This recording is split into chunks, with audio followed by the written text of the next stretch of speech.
دانایی سوکرات ڕەبتی بە زانینەوە نییە، ڕەبتی بە هوشیاریەوە هەیە نەکزانین. ئەوەی سوکرات دەکا بەدانا هوشیاریە نەک زانایی. هە لەبەرەوەشە ئەوانەی دەوروبەر هەست دەکەن بەو زاناییەی کە هەیەە دانان. وامە سەبەبەکەی چیە؟ سەبەبەکەی ئەوەیە ئەوەی دەیزانن نازانن بۆ دەیزانن. دانایی ئەوەیە کە تۆ ئەوەی هەیە بزانی بۆ هەیە،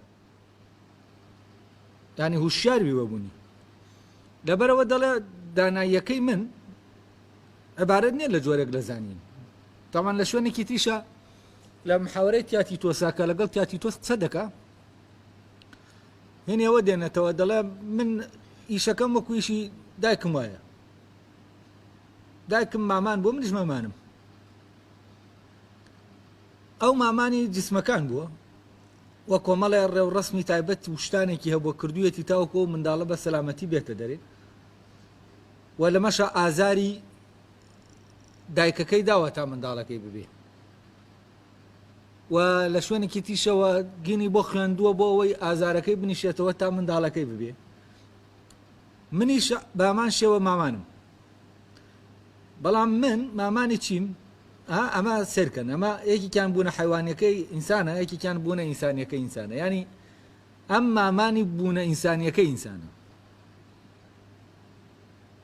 و بوونە ئینسانیەکەی ئینسان لەکوێ دەردەکەوێت؟ ئەوەیە کە لە ناو کەسەکە ئایا فکرەیەک ئایدیایەک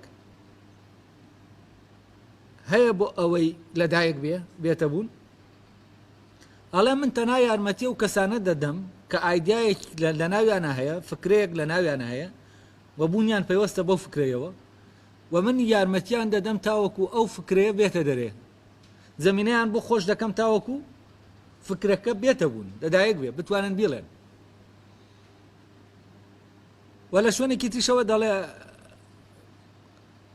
مامان خۆی منداڵی نابێت. دیارە لە وێنان وا بووە ئەوەی کە دەبێ بە مامانی تر نابێ خۆی منداڵی بێت.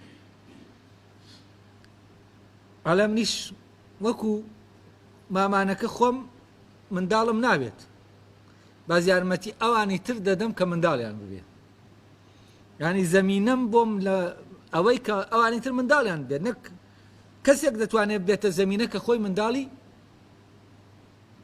نەبێت.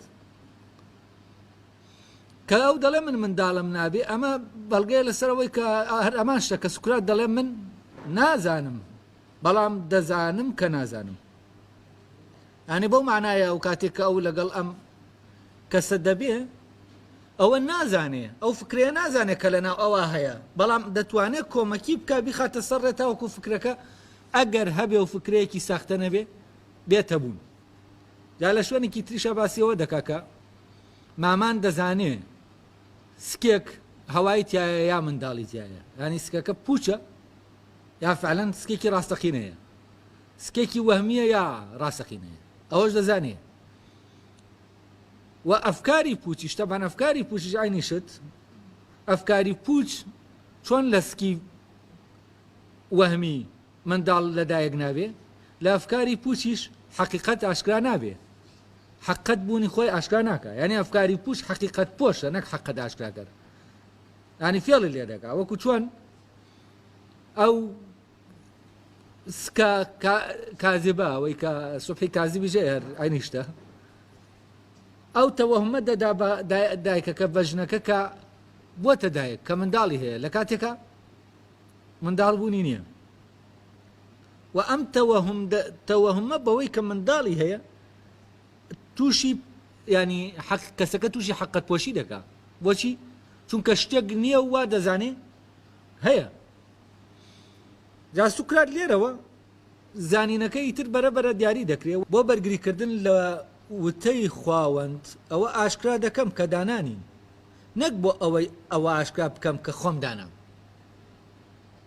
ینی ئاشکراکردنەکە بۆ ئەوەیە کە ساقی کەمەوە ئەو وتەیە کە لەبارەی منەوە وتراوە لە دەلفیەوە ئەوە حەقیقەتە، چونکە ئەم لە سەرەتی چی بکە حەقەت ئاشکرا بکە، حەقیقەتە یانە.